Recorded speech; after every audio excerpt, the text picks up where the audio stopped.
In a post on Medium yesterday, Senator Kirsten Gillibrand made huge waves, and she did so right in the title of her article. Quote, "I will only nominate judges who will uphold Roe v. Wade and protect reproductive rights." End quote. Well, that's pretty direct. In the post, Gillibrand writes about the uptick in state bills restricting abortion that have been popping up recently. Reading from the post, quote, 250 bills restricting abortion, 41 states, in just 3 months, and another bill signed today in Georgia. That's what the onslaught of Republican anti-abortion state legislation looked like this year, end quote. Gillibrand goes on to attribute this to President Trump, and specifically his nominations of Supreme Court Justices Brett Kavanaugh and Neil Gorsuch. She writes, quote, "The decision about if and when to start a family should be made by a woman and her doctor, not Republican legislators, not Brett Kavanaugh, and certainly not Donald Trump," end quote. She goes on to make an explicit promise that, if elected, she would only nominate judges, including Supreme Court justices, who will commit to upholding Roe v. Wade as settled law.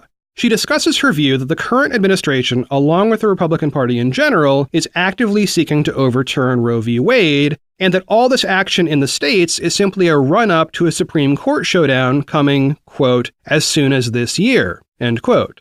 In a piece for New York Magazine, Ed Kilgore points out that what Gillibrand is doing feels more explicit than what other candidates have done. But there's been a lot of recent history of candidates having litmus tests just like this on both sides. For instance, Kilgore quotes a piece from The New Republic referencing the 2016 election. Quote, "During the beginning of the third presidential debate, Trump came out hard against abortion. He affirmed that, if elected, he would appoint only pro-life judges to the Supreme Court and that Roe v. Wade would be, quote, automatically, end quote, overturned, end quote."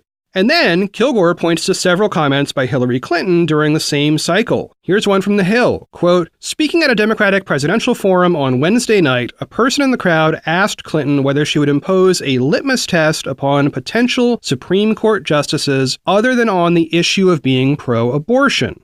I do have a litmus test. I have a bunch of litmus tests because the next president could get as many as 3 appointments," the First Lady responded. "It's one of the many reasons why we can't turn the White House over to the Republicans again." End quote. Kilgore concludes by suggesting that, in fact, Gillibrand's pledge might either be explicitly or implicitly taken up by other Democratic candidates in this primary field.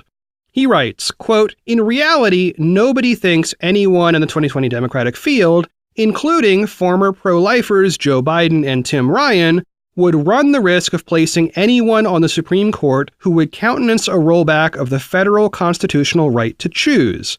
But pressure to elevate that position to a solemn and explicit pledge reflects the simple fact that after years of false alarms, reproductive rights really are hanging by a thread, which will be severed or strengthened by the results of the 2020 elections." End quote.